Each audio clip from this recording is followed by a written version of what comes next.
Bonjour et bienvenue dans ce nouvel épisode d'Inspire Africa. Je suis Barbara Lundu, voici le sommaire de l'émission. Un fer à repasser sans fil qui fonctionne avec une batterie rechargeable. L'objet a été conçu par un jeune ingénieur à Goma en RDC. Une solution bien pratique lorsqu'on vit dans une zone sans électricité ou avec des coupures de courant fréquentes. S'asseoir sur un banc et confier ses problèmes à une grand-mère bienveillante. Le concept a été développé par un médecin au Zimbabwe pour lutter en faveur de la santé mentale. Un sujet encore tabou dans de nombreux pays du continent.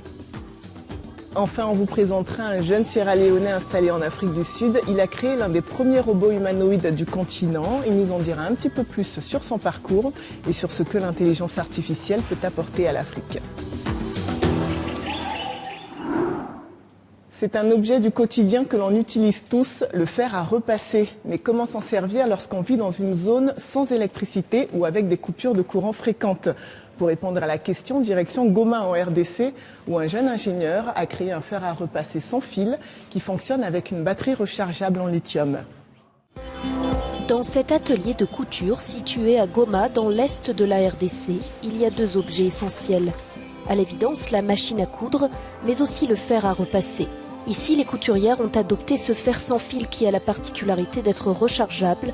Il fonctionne avec une batterie en lithium.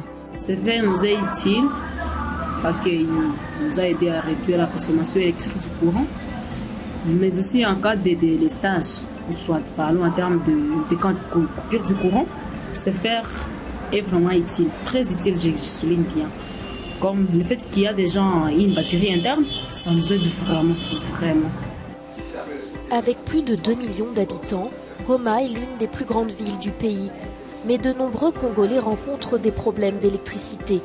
C'est dans ce quartier résidentiel qu'habite Jackie, une mère de famille. Il y a quelques semaines, séduite par le concept, elle a aussi acheté ce fer Made in Goma. Depuis que je me suis procuré ce fer à repasser, je suis satisfaite. J'utilisais dans le passé des fers à repasser qui ne fonctionnaient que grâce à l'électricité ou au charbon. Mais celui-ci possède une batterie rechargeable, ce qui fait que, même sans utiliser une source d'énergie, j'ai maintenant la possibilité de faire mon repassage sans problème. Et cela nous facilite vraiment la tâche, nous qui habitons des quartiers où nous avons parfois rarement l'énergie. Cette innovation est le fruit du travail d'un jeune ingénieur de 25 ans. Eli Baraka, qui dirige sa propre entreprise, a créé ce fer ici dans son atelier. Il lui a fallu près d'1 an pour venir à bout de son projet. Bon, la particularité, ce sont les avantages qu'offre ce fer. C'est que si tu as ce fer, tu as une faible consommation en énergie. Déjà parce que le fer n'est pas branché sur le courant directement, ça réduit ta facture de courant.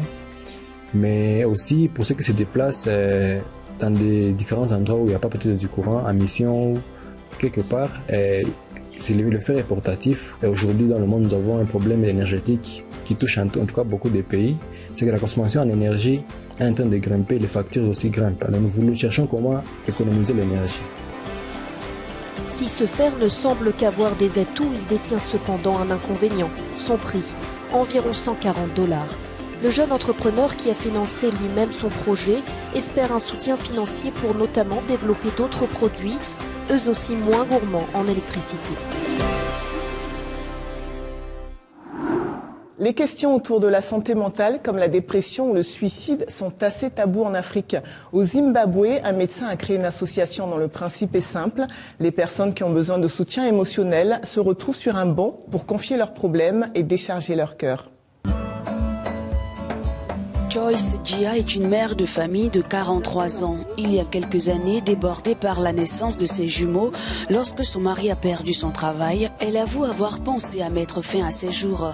C'est l'un de ces bancs où elle a pris place un jour de grande détresse en 2005, qui selon elle, lui aurait sauvé la vie.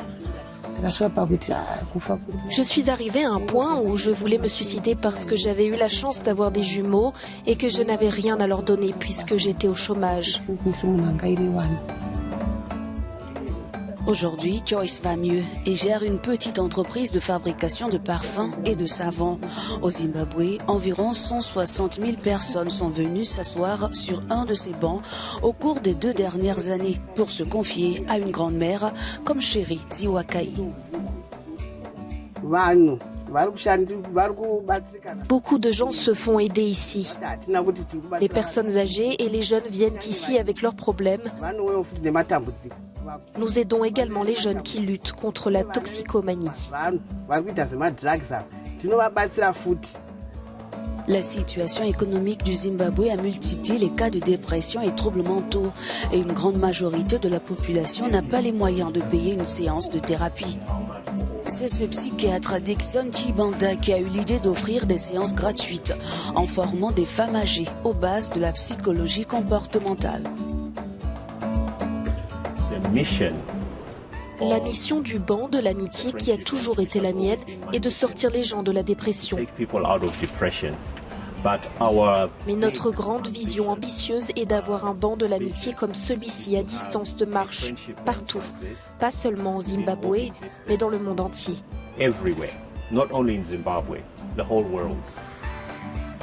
L'initiative a séduit la FIFA et le Qatar qui, pour sensibiliser aux questions de santé mentale, ont, en collaboration avec le docteur Dickson Chibanda, temporairement installé 32 bancs qui représentent le nombre d'équipes en compétition à cette Coupe du Monde.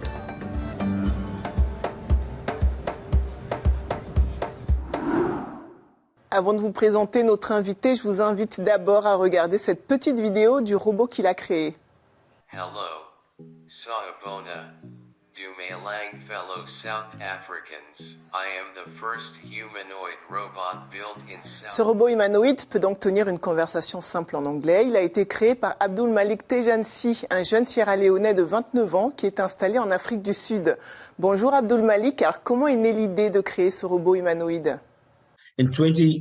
En 2014, j'étais en Inde pour mes études. Cela m'a donné l'idée de revenir en Afrique et de construire l'école africaine de technologie. Je me suis dit que j'ai dû venir jusqu'ici pour acquérir ces connaissances. Pourquoi ne puis-je pas faire cela en Afrique pour mon peuple ? C'est ainsi que mon école a été créée. Et je me suis dit que j'allais construire un robot, car je ne peux pas dire à mes élèves que les robots sont l'avenir, alors qu'ils ne les voient que dans les films. À cette époque, je ne savais pas que je construisais le premier robot humanoïde d'Afrique. Et pour célébrer les 5 ans de mon école, j'ai décidé d'organiser un événement où ce robot prononcerait le discours de bienvenue au public, et ce afin de montrer de quoi mon école est capable. Par la suite, nous avons appris que nous avions construit le premier robot humanoïde sur le continent. C'est donc un projet qui vous a pris plusieurs années. Est-ce que vous avez fait face à des difficultés ? Chaque composant du robot a été construit dans ce bureau avec une imprimante 3D. Il m'a fallu 1300 heures rien que pour imprimer. Et puis, il y a eu le processus de codage, d'écriture du code, les erreurs que j'ai faites. Je me souviens de quelques amis avec qui j'ai parlé. Je leur ai dit que je construisais un robot humanoïde. Ils m'ont répondu qu'ils attendaient de voir cela. Je devais travailler jour et nuit. À la fin, ils n'étaient pas surpris. Ils étaient juste choqués de savoir qu'il était possible de construire un robot humanoïde en Afrique. Au-delà de la prouesse technologique et pour les personnes qui n'y connaissent pas grand-chose à ce type de technologie, est-ce que vous pouvez nous expliquer à quoi sert ce type de robot humanoïde ? L'intelligence artificielle a un impact sur la vie humaine de plusieurs manières. Nous avons vu ce que le Covid a fait au monde. Les gens se sentaient seuls et s'ennuyaient. Les robots humanoïdes et l'intelligence artificielle peuvent permettre d'avoir des interactions humaines. Par exemple, si vous vous ennuyez à la maison et que vous n'avez personne à qui parler, vous pouvez avoir une conversation avec un robot. Ces technologies aideront également nos économies africaines et nous accompagneront dans les défis auxquels nous sommes confrontés sur le continent, comme les handicaps ou dans le domaine de l'information et des biens économiques. Dernière question, quelles sont vos ambitions sur le long terme ? Mon ambition principale, c'est l'éducation. C'est un domaine dans lequel je suis déjà. Seul, je ne peux pas faire tout le travail. Mais s'il y a des milliers de personnes à qui je peux transmettre ces compétences, elles inspireront des millions d'autres Africains. L'objectif est de rendre notre continent meilleur. Quand les gens parlent du prochain Elon Musk, Steve Jobs, ils devraient parler des Africains. Je veux juste transmettre le savoir, mais j'attends avec impatience le jour où, même dans ma tombe, quand on parlera des gens dans le domaine de la tech mondiale, on mentionnera des Africains. Abdul Malik Tejansi, merci beaucoup d'avoir répondu à nos questions. Merci de m'avoir reçu. C'est formidable pour nous d'être ensemble et de pouvoir discuter. C'est bientôt la fin de l'émission et j'espère que vous avez apprécié toutes ces initiatives africaines. On se quitte avec les portraits très réalistes d'un jeune peintre kényan. Il s'appelle Eddie Ochieng, il vit à Nairobi et vous allez le voir, aucun détail n'échappe à son pinceau. Je vous laisse apprécier son talent et je vous dis à bientôt.